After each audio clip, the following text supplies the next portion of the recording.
बिल्कुल लेना चाहिए, कागज दिखाओ, बिना कागज दिखाए थोड़ी बात बनेगी।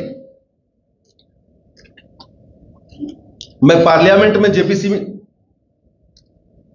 अब वहां अंदर क्या हुआ उसको बताना ठीक नहीं रहेगा क्योंकि प्रिविलेज की बात है।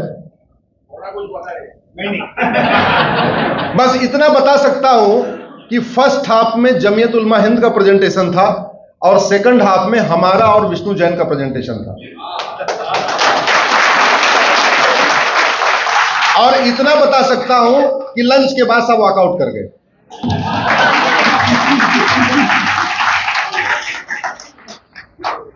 उसमें नोट्स में क्या लिखा वो नहीं बता सकता हूं। हम दो बोरी पेपर लेके गए थे क्योंकि 35 का सेट बनाना होता है, 31 मेंबर और 4 उनका जो जेपीसी का स्टाफ होता है सेक्रेटरिएट का, उसके लिए तो 35 सेट देना था।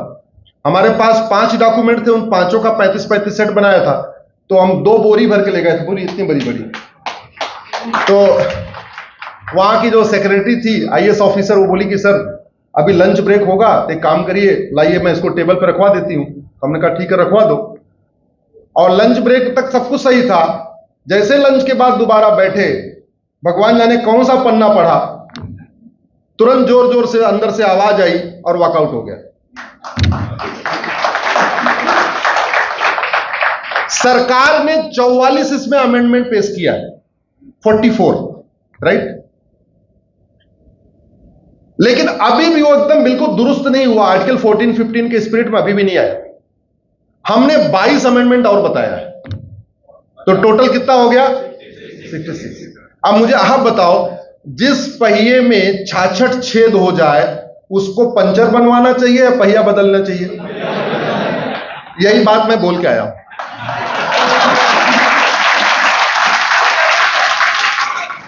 और भी बहुत कुछ बोला, वो नहीं बताऊंगा। और भी भाई बड़ी सीधी सी बात है। अरे भारत संविधान से चलेगा या बाइबल कुरान से चलेगा? आप मुझे बताओ। संविधान से चलेगा ना, बाइबल कुरान से तो नहीं चलेगा ना। एक तरफ संविधान में सेकुलर शब्द जोड़ा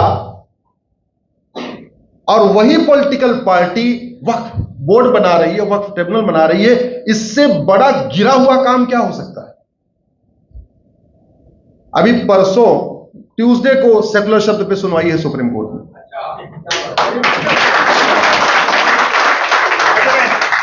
हमारा काम यही है, हमारा काम जितने सांप बिस्तर के नीचे हैं उनको खोल खोल के निकाल के बाहर ले आना।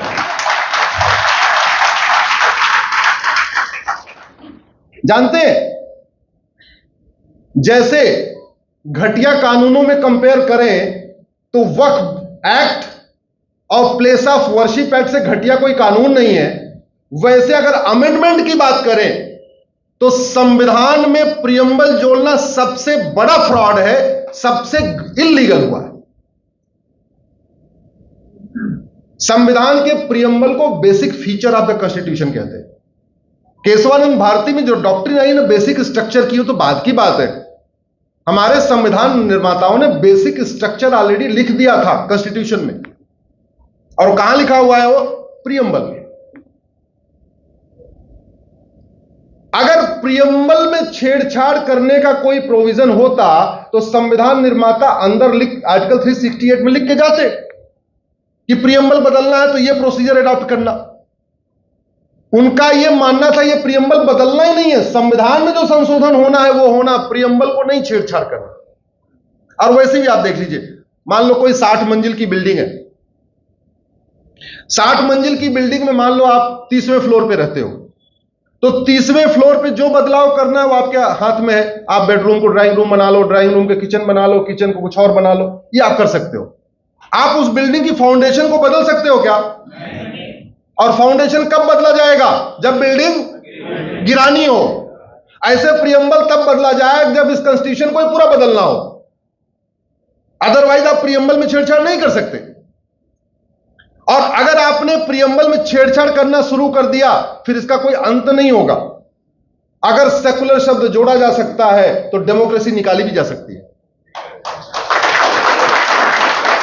अगर सेकुलर शब्द जोड़ा जा सकता है तो जस्टिस निकाला जा सकता है, सेकुलर शब्द जोड़ा जा सकता है इक्वल अपॉर्चुनिटी निकाली जा सकती है। फिर तो आपने सरकार को पावर दे दिया ना। इसलिए संविधान निर्माताओं ने कहा संविधान में बदलने की पावर रहेगी, लेकिन प्रीएम्बल में कोई नहीं बदलाव होगा, क्योंकि preamble is the basic feature of the constitution. और जानते हैं सबसे बड़ा फ्रॉड, मार्च 76 में लोकसभा का टेन्योर पूरा हो गया, और लोकसभा को क्या कहते हैं? Will of the people. Rajya Sabha को विल ऑफ द पीपल नहीं कहते, लोकसभा को विल ऑफ द पीपल कहते हैं, क्योंकि सीधे वो लोग चुन के जाते हैं। पीपल रिप्रेजेंटेटिव किसको बोलते हैं? जो डायरेक्ट चुन के जा रहे हैं। राज्यसभा वाले भी आरपीए में आते हैं, लेकिन वो डायरेक्ट पीपल रिप्रेजेंटेटिव लोकसभा को कहलाते हैं। मार्च में 76 में लोकसभा का टेन्योर पूरा हो गया, और नवंबर 76 में टेन्योर पूरे होने के 8 महीने के बाद प्रीएम्बल में सेकुलर शब्द जोड़ दिया गया। वो कौन था? किस अथॉरिटी के साथ उसने वोट किया? ये बेसिक सवाल है। मैंने सुप्रीम कोर्ट में यही कहा, एक तो इमरजेंसी लगा दिया, इमरजेंसी लगाने के बाद सारे अपोजिशन लीडर को या तो जेल में डाल दिया या भागने के लिए मजबूर कर दिया। बहुत सारे लोग विदेश भाग गए थे, बहुत सारे लोग जेल में थे। जो भारत में थे वो जेल में थे, जो अदरवाइज जो भाग गए वो बच गए। अखबारों का बिजली पानी का कनेक्शन काट दिया था। मार्च 76 में टेन्योर पूरा हो गया, और नवंबर 76 में सेकुलर शब्द जोड़ दिया। इसी को हमने सुप्रीम कोर्ट में चैलेंज किया है। 19 तारीख को फिर मैटर लगेगा, आएगा वो, जस्टिस खन्ना साहब की बेंच में चल रहा है। क्यों भाई, क्यों होना चाहिए? और सबसे खास बात यह, संविधान बनते समय 6 बार एफर्ट किया गया था सेकुलर शब्द जोड़ने के लिए। प्रोफेसर केटी शाह साहब ने 3 बार अमेंडमेंट मोशन मूव किया कि सेकुलर शब्द जोड़ लो। एक बार उन्होंने बोला प्रीएम्बल में जोड़ लो, रिजेक्ट हुआ। अगली बार बोले आर्टिकल 1 में जोड़ लो, जहां इंडिया दैट इज भारत लिखा है, वो रिजेक्ट हो गया। फिर बोला आर्टिकल 18 में जोड़ लो, वो रिजेक्ट हो गया। मतलब ऐसा नहीं कि सेकुलर शब्द पे संविधान सभा में बाकायदा 7 दिन चर्चा हुई। इस पूरे कॉन्स्टिट्यूशन बनने के दौरान 7 बार अमेंडमेंट आया, 7 बार चर्चा हुई, 7 बार रिजेक्ट हुआ। और कॉन्स्टिट्यूशन बनने में सबसे जो लंबी चर्चा हुई है वो प्रीएम्बल पे हुई है। इवन जब संविधान सभा नहीं बनी थी ना, प्रीएम्बल पे चर्चा उसके पहले शुरू हो गई थी। उसके पहले कांग्रेस ने इंटरनल इस पे चर्चा करना शुरू कर दिया था, कॉन्स्टिट्यूएंट असेंबली बनने के पहले ही। तो लगातार चर्चा चल रही थी, लगातार चल रही थी। और इवन उस समय कांग्रेस, वो वाली कांग्रेस, ये वाली नहीं, उस कांग्रेस ने भी चर्चा किया, और उस कांग्रेस ने भी सेकुलर को नहीं माना। और ये वाली कांग्रेस इमरजेंसी के दौरान सारे नेता जेल में, सारे लीडर ऑफ अपोजिशन जेल में, देश में आपातकाल, और सीधे सीधे उठा के सेकुलर शब्द जोड़ दिया। इससे बड़ा कोई फ्रॉड है ही, हो ही नहीं सकता। बिना चर्चा कराए, विल ऑफ द पीपल है नहीं, और जोड़ दिया। ऐसे विषयों के लिए आप लोग फेसबुक यूज करिए, हमसे जुड़ जाइए, आपको थोड़ा कम मेहनत करनी पड़ेगी। ऐसे विषय हमारे फेसबुक पेज पे पड़े रहते हैं। और कुछ मत करिए, कम से कम शेयर कर दीजिए। कर सकते नहीं कर सकते?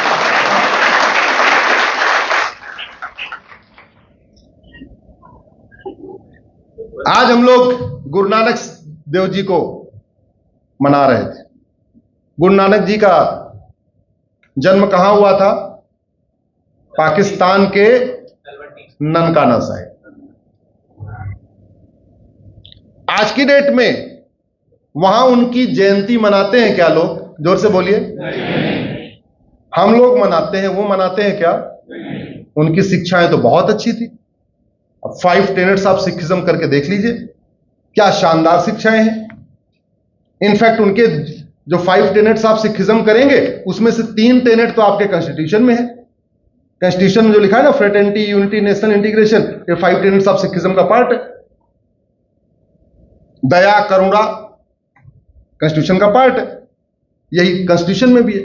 तो सवाल यह है, इतना बढ़िया सिख पंथ, इतनी बढ़िया अच्छी शिक्षा जन्म उनका पाकिस्तान में हुआ, फिर उनकी जयंती वहां क्यों नहीं मनाते? जोर से बोलिए जरा। अच्छा, भगत सिंह ने जो अपना बलिदान दिया था वो केवल इस वाले भारत के लिए दिया था, वो कंप्लीट भारत के लिए दिया था। और भगत सिंह कहां, उनका जन्म कहां हुआ, उनको फांसी कहां हुई, उनकी जयंती और पुण्यतिथि वहां क्यों नहीं मनाते? जोर से बोलिए जरा, जोर से बोलिए। अरे ये कहने में स्टॉकहोम सिंड्रोम इतना ज्यादा है, ये कहने में दिक्कत आ रही है। अच्छा, महात्मा गांधी की बात कर लेते हैं। महात्मा गांधी ने देश को आजाद कराया, इस वाले भारत को आजाद कराया या उस वाले भारत को भी पूरे वाले को आजाद कराया? तो उनकी गांधी जयंती और पुण्यतिथि इस वाले भारत में क्यों मनाते हैं, उस वाले भारत में क्यों नहीं मनाते? क्योंकि गांधी जी काफिर थे। तो उस फिलॉसफी के हिसाब से गांधी जी जन्नत में जाएंगे कि जहन्नुम में? और हिंदू फिलॉसफी के हिसाब से गांधी जी क्या होगा, मोक्ष प्राप्त हो जाएगा। और उधर वाली फिलॉसफी के हिसाब से गांधी जी कहां जाएंगे, जहन्नुम में। वहां जहां उनका जन्म हुआ वहां की फिलॉसफी के हिसाब से गुरु नानक देव जी कहां जाएंगे, जहन्नुम में। वहां की फिलॉसफी के हिसाब से भगत सिंह जी कहां जाएंगे, जहन्नुम में। नेहरू जी कहां जाएंगे?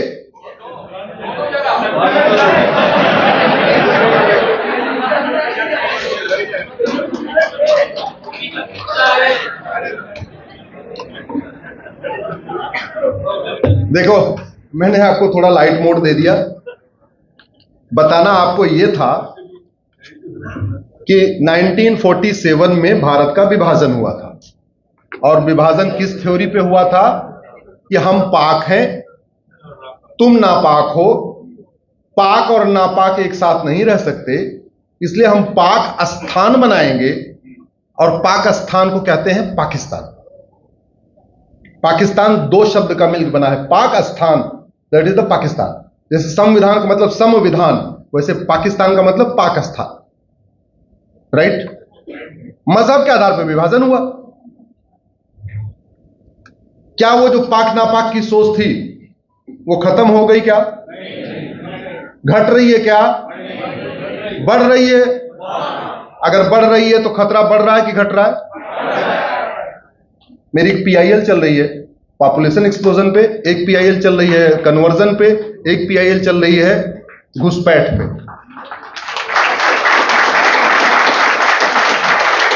घुसपैठ पे जो मेरी पीआईएल है उसमें मैंने सुप्रीम कोर्ट को आंकड़ों के साथ बताया है, 2017 में बताया था, तो 24 आ चुका है कि 5 करोड़ घुसपैठिए भारत में आ चुके हैं। धर्मांतरण कराने वाली जो मेरी पिटीशन है अभी सुप्रीम कोर्ट में चल रही है, सभी राज्य सरकारों को नोटिस हुआ है, जिसमें मैंने कहा है कि 10,000 हिंदुओं का पर डे कन्वर्जन हो रहा है। और जनसंख्या विस्फोट वाली पीआईएल पे मैंने सुप्रीम कोर्ट को बताया है कि 90,000 बच्चे रोज पैदा हो रहे हैं। 90,000 का मतलब साल में 3.25 करोड़ बच्चे। दुनिया के 150 देशों की जनसंख्या 3 करोड़ से कम है, और भारत में हर साल कितने बच्चे पैदा हो रहे हैं? 3.25 करोड़। ये अच्छा है या गड़बड़ है? जमीन 2% है, पानी 4% है, जनसंख्या दुनिया की 20% हो चुकी है। इसके खिलाफ आवाज उठाइए, लिखना शुरू करिए, बोलना शुरू करिए, मिलना शुरू करिए, छोटी छोटी इस पे सभाएं शुरू करिए। आप कभी ये गलतफहमी मत रहिएगा, आप जिस टावर में रहते हैं, आप 18वें मंजिल पे रहते हैं तो आप सुरक्षित हैं, उस गलतफहमी मत रहिएगा। 1947 में जो पहला अटैक हुआ था वो कराची में हुआ था, क्योंकि कराची उस भारत की आर्थिक राजधानी थी। और वर्तमान भारत की आर्थिक राजधानी क्या है? 2024 में जब अटैक शुरू हुआ है तो पहला अटैक ढाका और चटगांव में शुरू हुआ है। अभी चल रहा है ना वहां पे। वो क्यों हो रहा है? क्योंकि ढाका और चटगांव उनकी आर्थिक राजधानी। 1805 में पंडित नंदराम टिक्कू अफगानिस्तान के प्रधानमंत्री हुआ करते थे।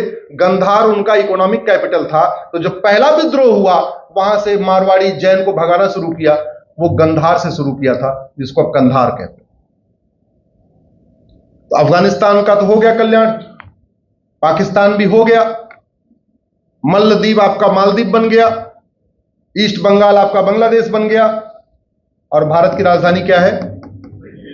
और जो लेटेस्ट सर्वे आया है टिस का, उसमें क्या बताया गया, पता नहीं आप लोगों ने पढ़ा कि नहीं पढ़ा, कि पूरे मुंबई की डेमोग्राफी बदल चुकी है और मुंबई में हिंदू 66% हो गए। ठीक है, 66। और सबसे बढ़िया तरीका है डेमोग्राफी में बदलाव को समझने का, जनगणना तो 10 साल के बाद होती है, वोटर आईडी हमेशा अपडेट होती है, हर चुनाव के पहले वोटर आईडी अपडेट होती है। आप अपने क्षेत्र, अपने लोकसभा क्षेत्र की करंट वाली वोटर लिस्ट और 25 साल पुरानी वोटर लिस्ट को लेकर कंपेयर कर लीजिए। आप अपने विधानसभा क्षेत्र की करंट वाली वोटर लिस्ट 25 साल पुरानी वोटर लिस्ट कंपेयर कर लीजिए, और वो भी नहीं करना है, कम काम करना है, अपने क्षेत्र की करंट वार्ड की वोटर लिस्ट और 25 साल पुरानी वार्ड वाली वोटर लिस्ट कंपेयर कर लीजिए।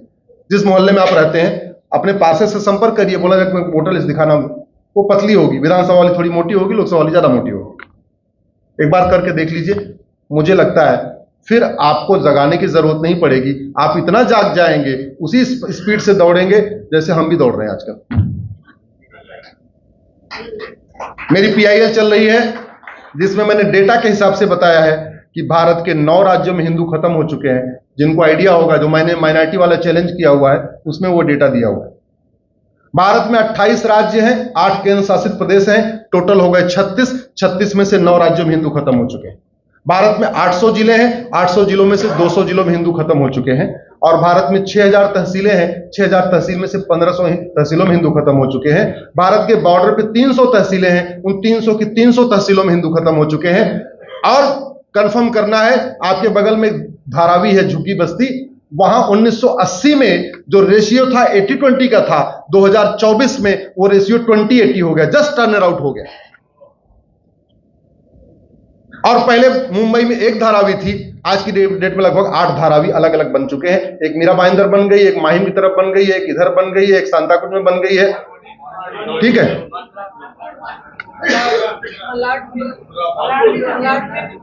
अब आप लोग ये सोच रहे होंगे कि ये तो मामला कम्युनल हो गया। ये मामला कम्युनल नहीं है, ये मामला कॉन्स्टिट्यूशनल है। क्योंकि जब तक भारत में हिंदू बहुसंख्यक है तब तक ये संविधान है, नहीं तो एक दिन के अंदर इस संविधान को उठा के फेंक दिया जाएगा। जब तक भारत में हिंदू बहुसंख्यक है तब तक आर्टिकल 14 है इक्वलिटी बिफोर लॉ, तब तक आर्टिकल 15 है नो डिस्क्रिमिनेशन, तब तक आर्टिकल 16 है इक्वल अपॉर्चुनिटी। जब तक भारत में हिंदू बहुसंख्यक है तब तक आर्टिकल 21 है राइट टू लाइफ लिबर्टी। जब तक भारत में हिंदू बहुसंख्यक है तब तक आपको फ्रीडम ऑफ रिलीजन है, फ्रीडम ऑफ थिंकिंग है, फ्रीडम ऑफ स्पीच है, फ्रीडम ऑफ एक्सप्रेशन। जितने राइट भारत में है वो कॉन्स्टिट्यूशन के कारण नहीं है, याद रखिएगा। वो सारे राइट इसलिए हैं क्योंकि भारत में हिंदू बहुसंख्यक है। भारत में सेना विद्रोह नहीं करती क्योंकि सेना में हिंदू बहुसंख्यक है। भारत के प्रशासनिक अधिकारी विद्रोह नहीं करते क्योंकि प्रशासन में हिंदू बहुसंख्यक है। भारत में सुप्रीम कोर्ट को नहीं घेरा जाता क्योंकि भारत में हिंदू बहुसंख्यक है। भारत में सुप्रीम कोर्ट के फैसले को चुपचाप सहन कर लिया जाता है क्योंकि भारत में हिंदू बहुसंख्यक है। नहीं तो कुछ दिन पहले पाकिस्तान की सुप्रीम कोर्ट ने एक शब्द बोला था, ऑर्डर नहीं लिखवाया था, शब्द बोला था कि पाकिस्तान में सब रहने वाले सभी लोगों को फ्रीडम ऑफ रिलीजन है। उसके बाद घेर लिया पाकिस्तान को। सुप्रीम कोर्ट के जज कोर्ट छोड़ छोड़ के चैंबर में भागे, सेना बुलाई गई, सेना के सहारे वहां से निकाले गए। ऑर्डर नहीं लिखवाया था, केवल इतना कहा था कि पाकिस्तान में रहने वाले सबको फ्रीडम ऑफ रिलीजन है। अभी कुछ दिन पहले एक जजमेंट दिया था बांग्लादेश के सुप्रीम कोर्ट के ने, चीफ जस्टिस को रिजाइन करना पड़ा, पूरी सुप्रीम कोर्ट घेर ली गई थी और छोड़ छोड़ के भागे।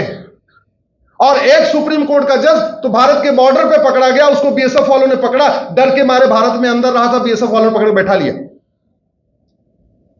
किसी गलतफहमी मत रहिएगा।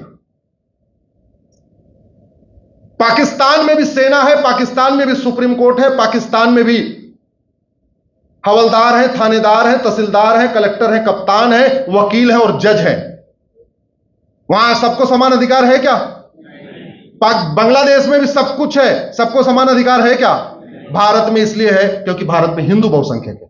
इसलिए संविधान को बचाने के लिए, सेकुलरिज्म को बचाने के लिए किसका बैलेंस जरूरी है? डेमोग्राफी का बैलेंस जरूरी है।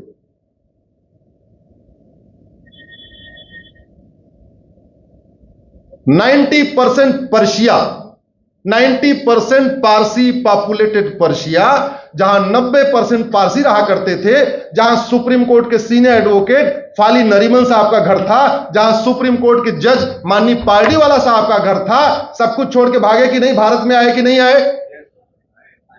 मात्र 5000 घुसपैठिए गए थे, 50 साल के अंदर उन्होंने पर्शिया को ईरान बना दिया। क्या फाली नरीमन साहब की वकालत वहां चली? क्या पार्डीवाला साहब की वकालत वहां चली? क्या नहीं।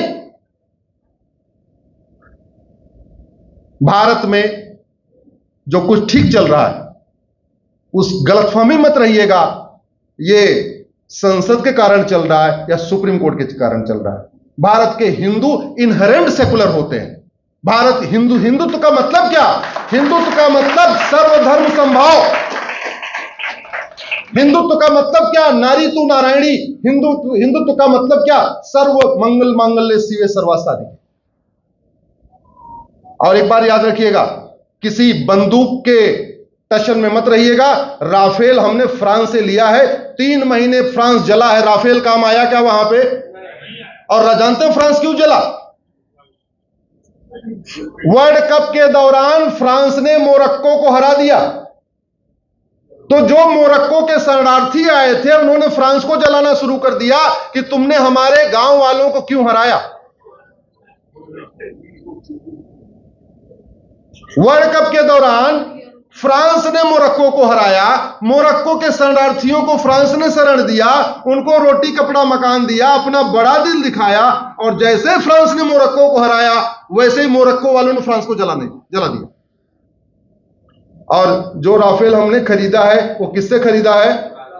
काम आया क्या? ये अग्नि, ब्रह्मोस, ये कुछ नहीं काम आएगा।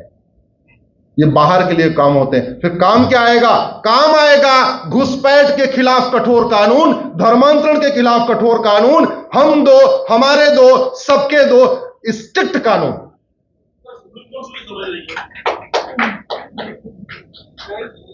तो तरीका क्या है? सबसे पहले क्या करना चाहिए? सारी बीमारियों का इलाज तो इसी से निकालना पड़ेगा।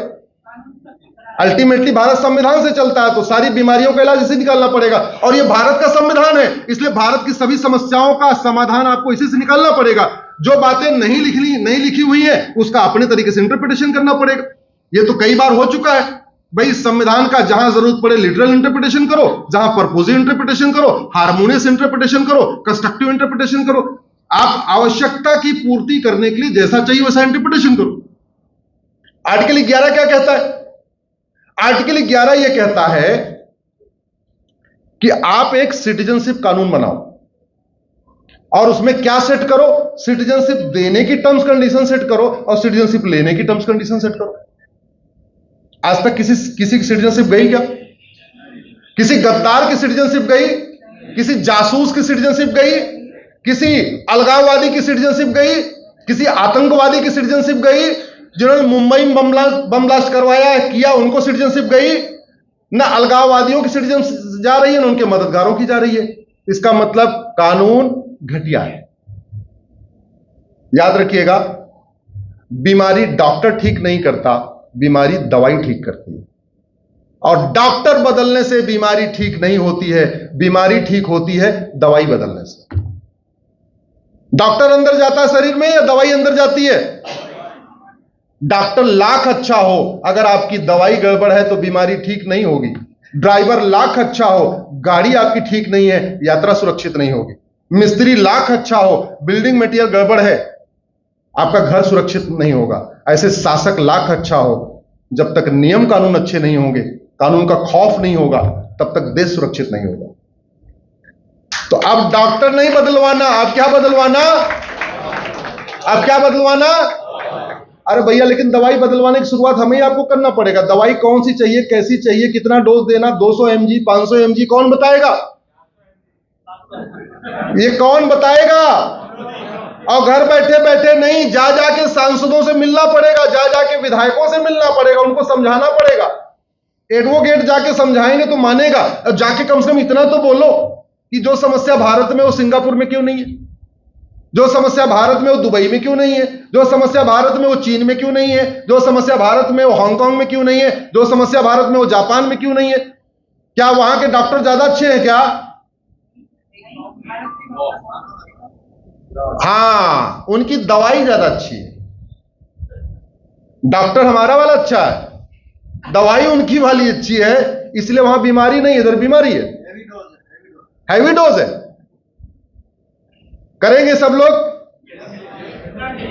मैं डेमोग्राफी की बात कर रहा था, एक आपको बताना भूल गया। घुसपैठ, धर्मांतरण, जनसंख्या विस्फोट के कारण अहमदनगर की डेमोग्राफी बदल गई है, अकोला, अमरावती, औरंगाबाद की डेमोग्राफी बदल गई है।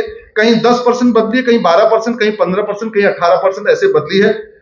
आपके बीट, भंडारा, बुल्हाना की डेमोग्राफी बदल गई है। चंदपुर, धुले, गढ़चिरौली की डेमोग्राफी बदल गई है। गोंडिया, हिंगोली, जलगांव की डेमोग्राफी बदल गई है। जालना, कोल्हापुर, लातूर की डेमोग्राफी बदल गई है। मुंबई की तो जबरदस्त बदली है, 80% से सीधे सीधे 66% हो गई है। नागपुर, नांदेड़ की डेमोग्राफी बदल गई है। नासिक, उस्मानाबाद, पालघर की डेमोग्राफी बदल गई है। परभनी, पुणे, रायगढ़ की डेमोग्राफी बदल गई है। रत्नागिरी, सांगली, सतारा की डेमोग्राफी बदल गई है। सिंधुदुर्ग, सोलापुर, थाने, वर्धा, वाशिम, यवतमाल की डेमोग्राफी बदल गई है। ये डेमोग्राफी चिंता का इसलिए विषय है, मैंने आपको पहले कहा था, जब भारत में लोकतंत्र तब तक है जब तक हिंदू बहुसंख्यक है, भारत में संविधान तब तक है जब तक हिंदू बहुसंख्यक है, भारत में सबका साथ सबका विकास तब तक है जब तक हिंदू बहुसंख्यक है, भारत में बहन बेटियों को पूरा अधिकार तब तक है जब तक हिंदू बहुसंख्यक है। बाकी तो छोड़ दो, पुरुषों को भी पूरा अधिकार तब तक है जब तक हिंदू बहुसंख्यक है। अफगानिस्तान में आप क्लीन सेव रह सकते हो क्या? जोर से बोलो। आपको क्लीन सेव रहने का अधिकार है, फैशन करने का अधिकार है, मेकअप करने का अधिकार है, वहां कोई ब्यूटी पार्लर है नहीं। न सोचने का अधिकार है, न देखने का अधिकार है, न तर्क करने का अधिकार है, न वस्त्र पहनने का अधिकार है। सब कुछ आपको क्लोज केस में हो जाना पड़ता है। आप वही चाहते हो हमारे बच्चों को वही हो जाए, वही गुलामी? इसको रोकना पड़ेगा। बात करते हैं, हमारा कोटा पूरा हो गया।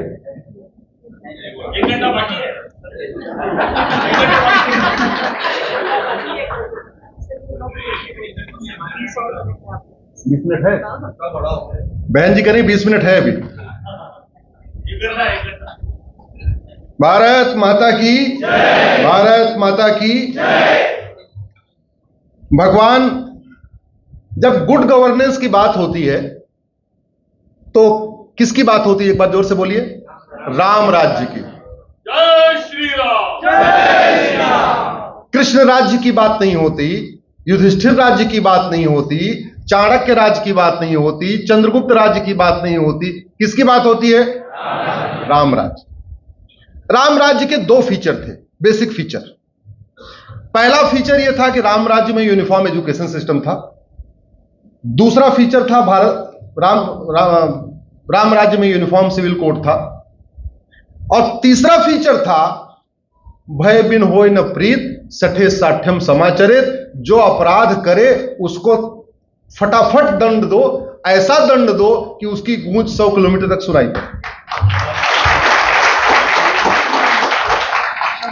Uniform education system. शंभू का गुनाह क्या था?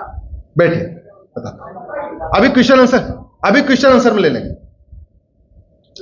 यूनिफॉर्म एजुकेशन सिस्टम भगवान श्री राम के दादाजी ने इंप्लीमेंट किया था। दशरथ जी के भी पिताजी जो राजा रघु हुआ करते थे, जिनके बारे में चौपाई है, रघुकुल रीति सदा चली आई, प्राण जाय पर, वो राजा रघु थे। उन्होंने यूनिफॉर्म एजुकेशन सिस्टम लागू किया था। और इसीलिए उसके पहले गुरुकुल अलग अलग हुआ करते थे। राजकुमारों के गुरुकुल अलग हुआ करते थे, ब्राह्मणों के अलग, क्षत्रियों के अलग। उन्होंने कहा नहीं, अब कॉमन एजुकेशन सिस्टम होगा। उसी गुरुकुल में ब्राह्मण भी पढ़ेंगे, क्षत्रिय भी पढ़ेंगे, वैश्य भी पढ़ेंगे, सब लोग मिलकर पढ़ेंगे। कास्ट सिस्टम जब मैं कहता हूं तो याद रखिएगा, कास्ट सिस्टम कास्टिज्म के बाद आया, क्रिश्चियनिटी के बाद आया है। 2000 साल पहले भारत में कोई कास्ट थी ही नहीं। आप इतिहास पढ़ के देख लीजिए, जितने ये पवार, भिंडे, भिड़े, जितने भी आज सरनेम है, ये कोई 500 साल पुराना है, कोई 600 साल पुराना है, कोई 700 साल, कोई 800 साल। पहले या तो टाइटल हुआ करती थी कपड़ा धोने वाला काम किया तो धोबी, बाल बनाने वाला काम किया तो नाई, पूजा पाठ वाला काम किया तो पंडित, ठीक है। अदरवाइज फिर गांव के हिसाब से होता था, जो जिंद गांव वाला जिंदल, बिंद गांव वाला बिंदल, ऐसे होता था। या अपने कर्मों के हिसाब से होता था, जो घोड़े का काम करता था उसका अलग टाइटल, जो काम के हिसाब से था। और बड़ी फ्लेक्सिबिलिटी थी, इतनी फ्लेक्सिबिलिटी थी, एक ही परिवार के दो बेटे में एक ब्राह्मण कहलाता, एक क्षत्रिय कहलाता, एक ही परिवार के दो बेटे में एक वैश्य कहलाता, एक ब्राह्मण कहलाता। इतनी फ्लेक्सिबिलिटी थी, कर्म के आधार पर सारा बदलता रहता था। उदाहरण के लिए देख लीजिए, दशरथ जी क्षत्रिय कहलाते हैं, विश्वामित्र जी ब्राह्मण कहलाते हैं, है कि नहीं। महाभारत काल में देख लीजिए, भीष्म पितामह क्षत्रिय कहलाते हैं, वेद व्यास जी ब्राह्मण कहलाते हैं। इंटरकास्ट मैरिज सिस्टम थी। सत्यवती कौन? मछुआरा। शांतनु जी कौन? क्षत्रिय, शादी हो गई, सत्यवती ने पूरा राज किया। ये वामपंथियों ने इतना विषैला इतिहास पढ़ाया, इतना विषैला इतिहास पढ़ाया, इतना झूठ झूठ इतिहास पढ़ाया। अलग विषय है, उस पर बोलना शुरू करूंगा कम से कम 1.5-2 घंटे बोलना पड़ेगा, वामपंथियों के झूठे इतिहास के कारण, जिसके कारण ऐसे ऐसे सवाल पैदा हो रहे हैं। उदाहरण के लिए एक एग्जांपल दे देता हूं आपको। एक झूठा वामपंथियों ने इतिहास पढ़ाया कि द्रोणाचार्य ने एकलव्य का अंगूठा इसलिए काट लिया क्योंकि एकलव्य दलित था। ये झूठा इतिहास पढ़ाया नहीं पढ़ाया? हाँ, जानते हैं उस जमाने में हर व्यक्ति कर्म के हिसाब से एक सारे प्रोफेशन करता था। केवल क्षत्रिय राजा नहीं हुआ करते थे। क्षत्रिय राजा होता तो कर्ण कभी राजा बन ही नहीं पाता, उसकी पहचान सूत पुत्र की थी। एकलव्य वास्तव में दलित परिवार का, लेकिन उसके पिताजी चीफ ऑफ आर्मी स्टाफ थे, किसके? जरासंध के। जरासंध और हस्तिनापुर के बीच में दुश्मनी थी।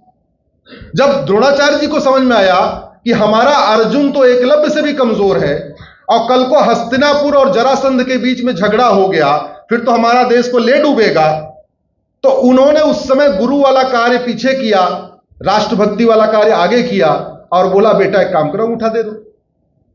किस लिए किया? देश को बचाने के लिए। अरे देश को बचाने के लिए तो दूसरे देश में परमाणु बम छोड़ दिया जाता है, छोड़ते नहीं छोड़ते। देश को बचाने के लिए तो अग्नि बनाया, ब्रह्मोस बनाया, राफेल खरीदा, परमाणु बम बनाया, और किस लिए बचाया हुआ है? यही काम द्रोणाचार्य जी ने किया। लेकिन ये मक्कार वामपंथियों ने ऐसा विष घोला, ऐसा विष घोला कि इन्होंने हमारी पूरे, और क्यों घोला? कांग्रेस और वामपंथियों में पैक्ट हुआ, शासन हम चलाएंगे, एजुकेशन डिपार्टमेंट तुम चलाओ। और इसलिए आप 1950 के बाद सारे शिक्षा मंत्रियों की लिस्ट उठा के देख लीजिए। शुरू के 4 शिक्षा मंत्री तो कन्वर्टेड हिंदू थे, ठीक है। आप मुस्लिम शब्द यूज मत करिए, भारत में कोई मुस्लिम नहीं है, सारे कन्वर्टेड हिंदू हैं।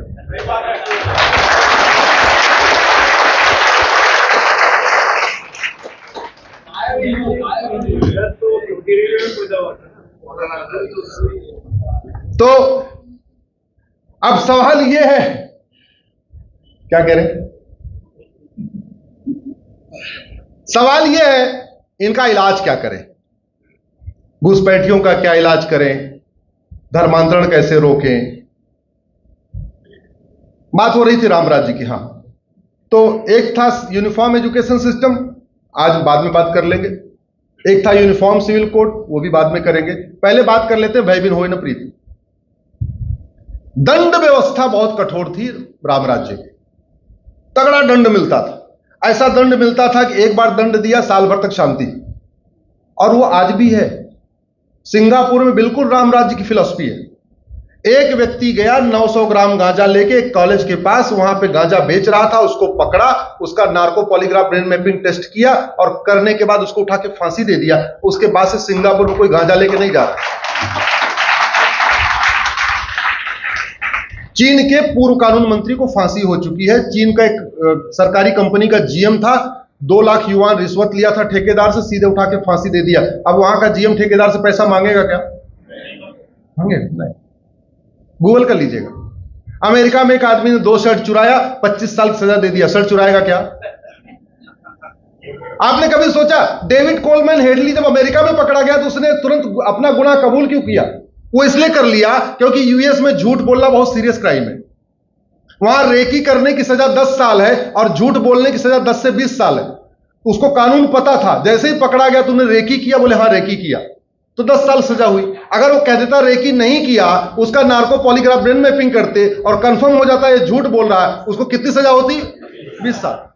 वो सस्ते में छूट गया, 10 साल में ठीक हो गया। अमेरिका में क्राइम रिपीट करने पे सजा डबल हो जाती है। चोरी की सजा 5 साल है, दोबारा चोरी कर लिया तो 10 साल, और चोरी अगर एडमिट नहीं किया तो 10 साल झूठ। एक आदमी ने एक शर्ट चुराया, 5 साल, शर्ट को रिपीट किया 2, टोटल कितना हो गया? 15 साल। और जब पकड़ा गया, उसने बोला शर्ट नहीं चुराया, टेस्ट किया, कंफर्म हो गया शर्ट चुराया, 10 साल झूठ बोलने की, टोटल कितनी हो गई? 25 साल। अब कोई शर्ट चुराएगा वहां पे? यहां 70,000 करोड़ का कॉमनवेल्थ घोटाला हो गया, 1,76,000 करोड़ का 2G घोटाला हो गया, 1,86,000 करोड़ का कोयला घोटाला हो गया। 2 शर्ट में जितनी सजा हुई थी 25 साल की, यहां हुई क्या किसी को? इसीलिए यहां पे भय पैदा नहीं हो रहा है, इसीलिए यहां पे सब अराजकता है। और वर्तमान जुडिशियल सिस्टम पूरी तरीके से भारत विरोधी है। मैं इसको आपको एग्जांपल से बताता हूं। वर्तमान टैक्स सिस्टम भी भारत विरोधी है और वर्तमान जुडिशियल सिस्टम है।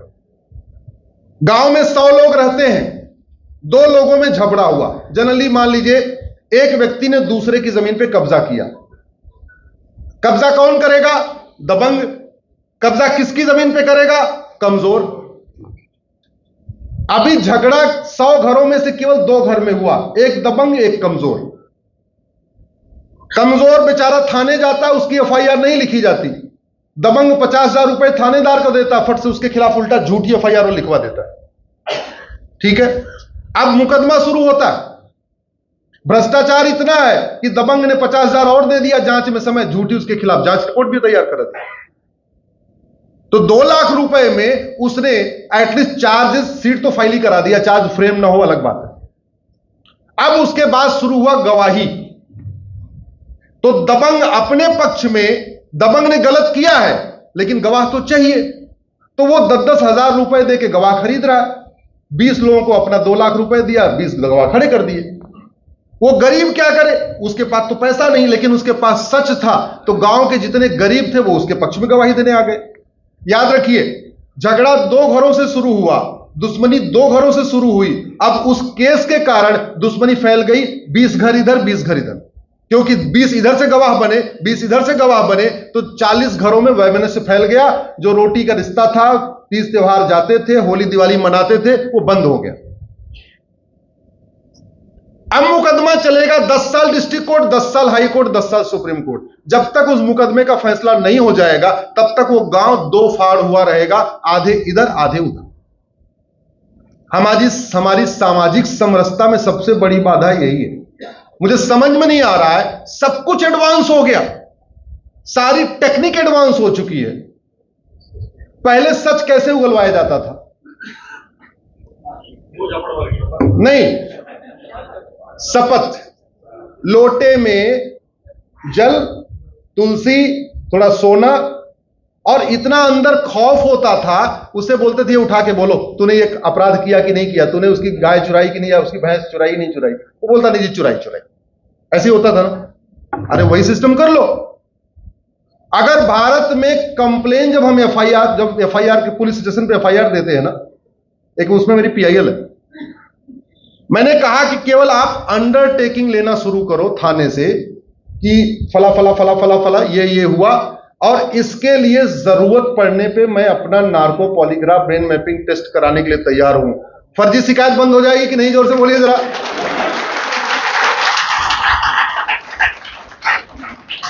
जब गवाही की नौबत आए तो गवाह से एफिडेविट ले लो, हम जो गवाही दे रहे हैं बिल्कुल सच दे रहे हैं, और जरूरत पड़ने पे मैं इसका नार्को पॉलीग्राफ ब्रेन मैपिंग का टेस्ट भी करा लूंगा। और मुझे पता है, एक लाइन और लिखवाना है, मुझे पता है कि झूठी गवाही देने पे 10 साल की सजा होती है। अरे पड़ोसी तो छोड़ो, पत्नी पति के लिए झूठी गवाही नहीं देगी, भाई भाई के लिए झूठी गवाही नहीं देगा। और जब झूठी गवाही नहीं देगा तो मुकदमा लंबा चलेगा क्या? भारत के 50% केस ऐसे ही खत्म हो जाएंगे।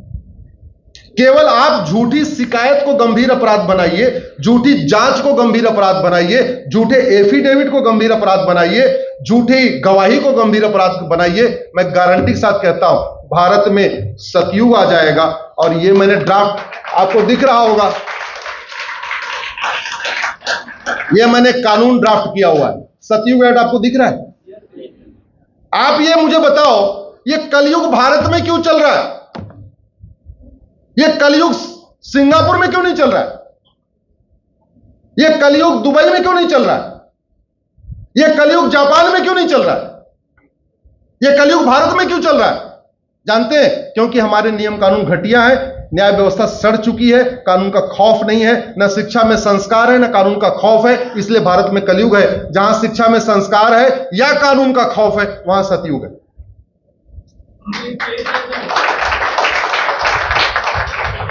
मुझे कानून मंत्री बनाओ, कहां है?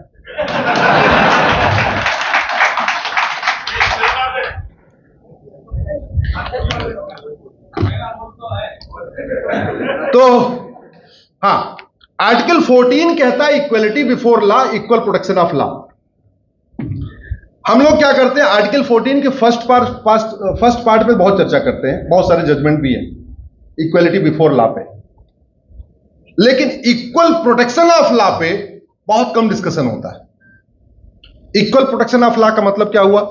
एकदम शुद्ध आम भाषा में मतलब यह हुआ, इक्वलिटी बिफोर लॉ का मतलब यह हुआ, जो अपराध, अगर समान अपराध पे समान सजा, इसको आप कॉमन मैन की भाषा में कह सकते हैं कि समान अपराध हो समान दंड मिलेगा।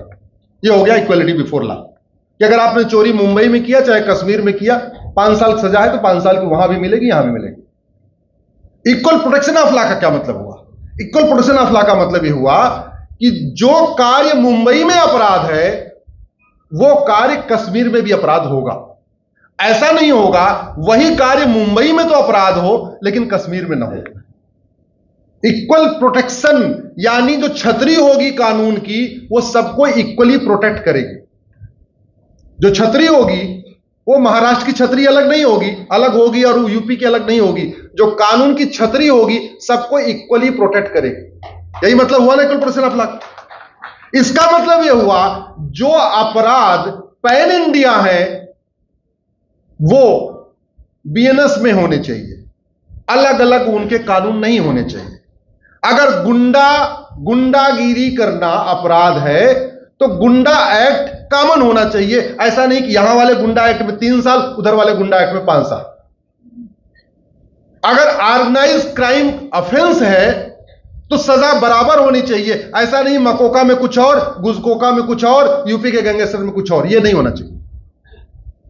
तो जल्दी जल्दी मुकदमों का फैसला हो, उसके लिए आवश्यक है कि सबसे पहले आर्टिकल 14 एक्चुअल में लागू हो, लेटर और स्पिरिट में लागू हो, रूल ऑफ लॉ इंप्लीमेंट हो, जस्टिस विद इन ईयर हो, जल्दी जल्दी मुकदमों का फैसला हो। उसके लिए पहली कंडीशन यह है कि भारत में हमें एक यूनिफॉर्म पिनल कोड बनाना पड़ेगा। अमेरिका में एक फेडरल पिनल कोड चलता है, अमेरिका में और दूसरा कोई अलग से है ही नहीं। 150 चैप्टर का फेडरल पिनल कोड है और एक अपराध के लिए एक चैप्टर है। तो घूसखोरी, कमीशनखोरी, जमाखोरी, मिलावटखोरी, कालाबाजारी, नशा तस्करी, मानव तस्करी, बैंकिंग, साइबर फ्रॉड, ये फ्रॉड, वो फ्रॉड, ये फ्रॉड, सारा उन्होंने एक किताब में कर दिया। तो फायदा क्या हुआ? एक तो हवलदार के लिए अच्छा हुआ, जब जब एफआईआर लिखना होता है इंडेक्स में जाता है, अच्छा ये चैप्टर 1 में कवर होगा, चैप्टर 2 में कवर होगा, चैप्टर 3 में कवर होगा। 4-6 महीने एफआईआर लिखने के बाद उसको पूरा इंडेक्स याद हो जाता है तो बढ़िया एफआईआर लिख देता है। हमारे यहां क्या है, साइबर क्राइम का ये वाला कानून, इसका ये वाला कानून, इसका ये वाला कानून। आप एफआईआर लिखवाने जाओ तो जो कांस्टेबल होगा पहले थानेदार के पास जाएगा, साहब ये लिख के आया है, हमको तो लगता है ये चैप्टर आना चाहिए। अब अच्छा वो वाला वो किताब इधर से निकाल, वो किताब इधर से निकाल। जैसे हम डायरी मेंटेन करते हैं, अगर 12 महीने की 12 डायरी हो उसको मेंटेन करना आसान है या 12 महीने की एक डायरी हो उसको मेंटेन करना आसान है?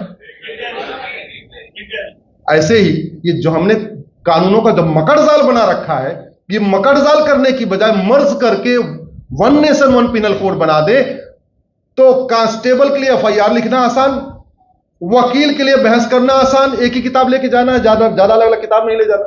जज साहब के लिए भी पढ़ना आसान, थानेदार के लिए जांच करना आसान, चार्ज फ्रेम करना भी आसान। हुआ कि नहीं आसान? हुआ कि नहीं? आवाज उठाएंगे? दूसरा, रूल ऑफ लॉ कैसे इंप्लीमेंट होगा? रूल ऑफ लॉ तब इंप्लीमेंट होगा जब पूरे देश की पुलिस एक जैसा बिहेवियर करे, जनता के लिए काम करे। अब डिफरेंस क्या आ रहा मैं आपको बताता हूं। धर्मांतरण राष्ट्र की सुरक्षा के लिए खतरा है कि नहीं? धर्मांतरण देश की एकता अखंडता के लिए खतरा है कि नहीं? धर्मांतरण वेजिंग वॉर है कि नहीं? धर्मांतरण ऑर्गेनाइज क्राइम है कि नहीं? अब जो राष्ट्र की सुरक्षा के लिए खतरा होता उसके लिए एक कानून है एनएसए, जो देश की एकता अखंडता के लिए खतरा उसके लिए कानून है यूएपीए, जो वेजिंग वॉर है उसके लिए बाकायदा एक सेक्शन है, पुरानी आईपीसी में भी था, नए वाले बीएनएस में भी है। जो ऑर्गेनाइज क्राइम है उससे निपटने के लिए महाराष्ट्र के पास मकोका है, गुजरात के पास गुस्कोका है, यूपी के पास गैंगस्टर एक्ट है। अब चूंकि पुलिस अलग अलग चल रही है, 1861 वाला अंग्रेजों वाला कानून आज भी चल रहा है, तो महाराष्ट्र की पुलिस अलग बिहेवियर करती है और यूपी की पुलिस अलग बिहेवियर करती है। और यूपी की पुलिस में भी 2017 के पहले अखिलेश के समय अलग बिहेवियर कर रही थी और बाबा जी के समय अलग बिहेवियर कर रही है। इस समय उत्तर प्रदेश में सर कन्वर्जन के मामले में यूपी पुलिस एनएसए लगा रही है, यूएपीए लगा रही है, गैंगस्टर एक्ट लगा रही है, वेजिंग वॉर लगा रही है और देशद्रोह लगा रही है। और सारे कंफर्म भी हो गए हाई कोर्ट से जाके, हाई कोर्ट से जाके कंफर्म हो गए। महाराष्ट्र में लगाया क्या? एक किसी एक के खिलाफ मकोका लगा क्या? नहीं। और जब नहीं लगेगा तो कन्वर्जन रुकेगा क्या? भय बिन होए न प्रीत। खौफ पैदा करेंगे तब कन्वर्जन रुकेगा, खौफ पैदा करेंगे तब घुसपैठिए भागेंगे। तो अगर आपको खौफ पैदा करना है तो uniform penal code, uniform police code के साथ एक यूनिफॉर्म एविडेंस कोड भी बनाना पड़ेगा, बदलना पड़ेगा। मैं एक घटना देख रहा था, पुणे के आसपास 22 बांग्लादेशी पकड़े गए और वो बरी हो गए। क्यों बरी हो गए? सबूत के अभाव में, जबकि उनके पास फर्जी आधार भी था, फर्जी राशन कार्ड, फर्जी ड्राइविंग लाइसेंस, सब कुछ था। क्यों बरी हो गए? क्योंकि गवाह आए नहीं। गवाह क्यों नहीं आए? बोला कायले इनसे टेंशन लेना। कहीं पढ़ लिया था कि बांग्लादेशी कोई गैंगस्टर था, उसने पता नहीं किसका मर्डर कर दिया, तो जो गवाह थे आए नहीं। भाई आप मुझे बताओ, जिसने 2000 रुपए लेके बांग्लादेशी का आधार बनाया है वो आके गवाही देगा क्या कि मैंने आधार बनाया? जिसने 2000 रुपए में उसका बर्थ सर्टिफिकेट बनाया वो तो गवाही देगा नहीं। जिसने 2000 रुपए लेके उसका डोमिसाइल सर्टिफिकेट भी बनाया वो तो गवाही देगा नहीं। अल्टीमेटली बांग्लादेशियों का पूरा डॉक्यूमेंट 10 से 12,000 रुपए में बनता है। 2000 में आधार, 2000 में राशन कार्ड, 2000 रुपए में बर्थ सर्टिफिकेट, 2000 में डोमिसाइल सर्टिफिकेट, 3 से 4000 में ड्राइविंग लाइसेंस। और जब 4-5 डॉक्यूमेंट हो जाता है फिर वो किसी ओटजीवी नोटजीवी के नेता के पास जाते हैं, उनका वोटर आईडी नाम जुड़वा देता है। तो जिन्होंने डॉक्यूमेंट बनाया घुसपैठियों का वो आके गवाही देंगे क्या? जिन्होंने झुग्गी बनवाई वो गवाही देंगे क्या? बांग्लादेशी खुद एडमिट करेगा क्या हम यहां आए हुए हैं बांग्लादेश से? और आप में से किसी की हिम्मत पड़ेगी क्या? आप जाके बोलोगे नहीं हमने देखा इसको आते हुए। कौन देखेगा? सब अपने अपने काम में बसते हैं। नार्को पॉलीग्राफ ब्रेन मैपिंग, उसका टेस्ट करो, पता कंफर्म हो जाएगा वो बाहर से आया हुआ है। उसके मौसी का नाम पूछ लो, दादा का नाम पूछ लो, परदादा का नाम पूछ लो, सारा उसी में क्लियर हो जाएगा। उसको बाहर करो। तो अगर भारत को सुरक्षित बनाना चाहते हैं तो uniform police code, uniform penal code के बाद एक यूनिफॉर्म एविडेंस कोड बनाना पड़ेगा। नार्को पॉलीग्राफ ब्रेन मैपिंग अनिवार्य करना पड़ेगा। मैं आपको पूरी जिम्मेदारी के साथ कहता हूं 80% घुसपैठिए अपने आप भाग जाएंगे, एनआरसी की जरूरत ही नहीं पड़ेगी। केवल 2 काम करिए, फर्जी डॉक्यूमेंट बनाना और फर्जी डॉक्यूमेंट बनवाना, इसको आप सीरियस क्राइम डिक्लेयर कर दीजिए। और जहां जो डॉक्यूमेंट बनता है वहां पे बाकायदा स्टिकर लगा दीजिए। मैं इसका एग्जांपल देता हूं। पहले बेटियों की हत्या खूब हुआ करती थी। अल्ट्रासाउंड में चेक कर लेते थे बेटा है कि बेटी, पता चलता था बेटी है तो मार देते थे, एबॉर्शन करा देते थे। फिर क्या हुआ? कानून आया और कानून में क्या लिखा है? जहां जहां अल्ट्रासाउंड टेस्टिंग होती है वहां वहां आपको स्टिकर भी लगाना पड़ेगा कि ये लिंग परीक्षण कराना गंभीर अपराध है। हर जगह स्टिकर लगा हुआ है ना। एक सर्वे के अनुसार 4 करोड़ बेटियां बच गई उस एक कानून से। उस कानून ने 4 करोड़ बेटियों को बचा लिया। ऐसे ही हम कानून बनाए और जहां कॉमन सर्विस सेंटर है वहां लिखा रहे फर्जी आधार बनाना और बनवाना गंभीर अपराध है, पकड़े जाने पे 10 से 20 साल सजा होगी। आधार वाले बनाएगा क्या? वो सोचेगा यार एक ईमानदारी से काम कर लो, खामखा पकड़ गए, मुसीबत बढ़ जाए। जहां जहां नगर म्यूनिसिपैलिटी का ऑफिस है, जहां बर्थ सर्टिफिकेट बनता है, उसी काउंटर पे बड़े बड़े अक्षर में लिखवा दो फर्जी बर्थ सर्टिफिकेट बनाना और बनवाना गंभीर अपराध है, पकड़े जाने पे 10 से 20 साल सजा होगी। कोई बनाने जाएगा क्या या कोई बनाएगा क्या? तो जहां से जो डॉक्यूमेंट बनता है वहीं आप लिख दो। और फिर एफिडेविट पे गवाही के समय लिखा रहे जो बात कह रहा हूं सच है, और मुझे पता है कि फर्जी गवाही देने पे 10 से 20 साल सजा होती है। घुसपैठियों के पक्ष में कोई गवाही देने आएगा क्या? क्या पड़ी हुई? कोई नहीं आएगा। मैं इसको पब्लिकली कई बार कह चुका हूं।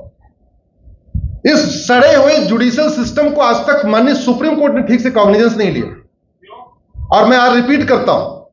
मान लीजिए जज साहब, चीफ जस्टिस ऑफ इंडिया की वाइफ मार्केट गई हुई है और उनके सामने एक आतंकवादी आके दूसरे को मर्डर करके चला जाए, क्या माननीय चीफ जस्टिस ऑफ इंडिया की वाइफ ट्रायल के दौरान जाके कोर्ट में गवाही देंगी कि हां हमारे सामने इसकी हत्या हुई है इतनी हिम्मत? तो फिर कॉमन मैन कहां से गवाही देगा? जो पुलिस के साए में रहती हैं या जिनके बच्चे पुलिस के साए में रहते हैं, अगर वो ट्रायल कोर्ट में जा जाके गवाही नहीं दे सकते तो कॉमन मैन कहां से गवाही जाके देगा? अनफॉर्चुनेटली ऐसे विषयों पे हमारे हाई कोर्ट, सुप्रीम कोर्ट में चर्चा ही नहीं होती, इसलिए हम आपके बीच में चर्चा करते हैं। इस वीडियो को संभव हो तो जरा अपने अपने जान पहचान के जजों तक पहुंचाइएगा।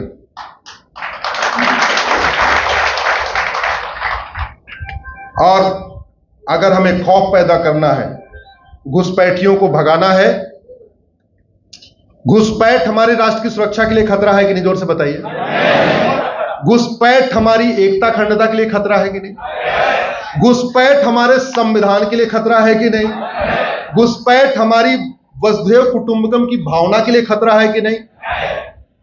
तो भैया लगाओ ना घुसपैठियों पे एनएसए लगाओ, यूएपीए लगाओ, वेजिंग वॉर लगाओ, गैंगस्टर एक्ट लगाओ, मकोका लगाओ, गुजकोका लगाओ, जो जहां जहां जो कानून लगाओ, 80% छोड़ के भाग जाएंगे। जिस दिन हमने घुसपैठियों और उनके मददगारों को पकड़ना जरूरी है। होता क्या, घुसपैठियों को तो पकड़ के जेल में डाल देते हैं, लेकिन जिसने उनका आधार बनाया, जिसने राशन कार्ड बनाया, जिसने वोटर आईडी बनाया, जिसने उनका ड्राइविंग लाइसेंस बनाया, उनके खिलाफ कुछ नहीं होता। वो करना शुरू कर देंगे, और नहीं किया तो एक बहुत बड़ा खतरा आने वाला है सर। 5 से 10 साल के अंदर शुरू हो जाएगा। 2014 के पहले तक ये घुसपैठिए अपने असली नाम पे अपनी सारे डॉक्यूमेंट बनवा रहे थे। 2014 के बाद उन्होंने अपनी टेक्निक बदल दिया है, अब वो हिंदू नाम से सारे डॉक्यूमेंट बनवा रहे हैं, और विशेष रूप से जहां बीजेपी की गवर्नमेंट है वहां पे उनको लगता है यार यहां बढ़िया हो जाएगा, तिलक लगा लो, रक्षा पहन लो, थोड़ा भगवा कपड़ा पहन लो, और जाके बोलते हैं भैया हमारे पास तो नाम होता है अकबर, कहते हैं मैं तो अमर हूं। ठीक है, हमें इस पूरी साजिश का अंदाजा कुछ दिन पहले हुआ।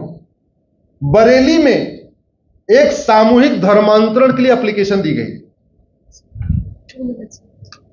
एक मास कन्वर्जन के लिए डीएम से परमिशन मांगी गई कि हम मास कन्वर्जन करेंगे। लकली वहां के कलेक्टर और कप्तान मेरे दोस्त थे। भगवान जाने मां सरस्वती ने शायद ऐसे ही मुझे दिमाग में बोला कि कहीं ऐसा ही घुसपैठे तो नहीं है, एकाएक 2000 लोग कैसे कन्वर्ट कर रहे हैं। मैंने उनको बोला, हमने कहा एक बार पता करो कि ये कहीं बांग्लादेशी तो नहीं है, इन्होंने नकली नाम से डॉक्यूमेंट बनवा लिया, अब ये अपने असली नाम पे जा रहे हैं। एग्जैक्टली वही हुआ, एग्जैक्टली वही हुआ। अब पूरे देश में ये बांग्लादेशी हिंदू नाम से सारे डॉक्यूमेंट बनवा रहे हैं, और हिंदुत्व को बदनाम करने के लिए, भारत को बदनाम करने के लिए 5 साल के बाद पूरे देश में ये जगह जगह सामूहिक धर्मांतरण करेंगे और कहेंगे हिंदू धर्म बहुत खराब है, छुआछूत है, ये होता है, वो होता है, हम तो इस्लाम कबूल कर रहे हैं। एक्चुअल में वो है मुस्लिम, है वो बांग्लादेशी। ये बहुत बड़ा खतरा हमारे सामने आने वाला है। समाधान, जस्टिस विद इन ईयर, कानून का खौफ। अपने आप भागेंगे, नहीं तो हमारे लिए बहुत बड़ा खतरा आने वाला है। कहने के लिए बहुत सारी बातें थी, लेकिन उन्होंने कह दिया हमारी बहन जी ने कि केवल 2 मिनट बचा हुआ है, तो 2 मिनट का मैं अब खत्म कर देता हूं। आप लोग एक बार खड़े हो जाइए। ओके, वीडियो बन रहा है, आपका वीडियो 4-5 करोड़ लोगों तक जाएगा। सबका हाथ उठना चाहिए। गुलामी के नाम से, गुलामी के निशान से, गुलामी के इतिहास से, गुलामी की शिक्षा से, गुलामी की पुलिस व्यवस्था से, गुलामी की न्यायिक व्यवस्था से, गद्दारों और मक्कारों से, माओवादियों और नक्सलियों से, रोहिंग्या बांग्लादेशी घुसपैठियों से, जिहादियों और मिशनरियों से, भ्रष्टाचार और अपराध से। बहुत बहुत धन्यवाद, बहुत बहुत आभार। मैं एक बात बोलूंगा, एक देश एक विधान, आप बोलिएगा मांग रहा है हिंदुस्तान। एक देश एक विधान, एक देश एक विधान, एक देश एक विधान। बहुत बहुत धन्यवाद, बहुत बहुत आभार।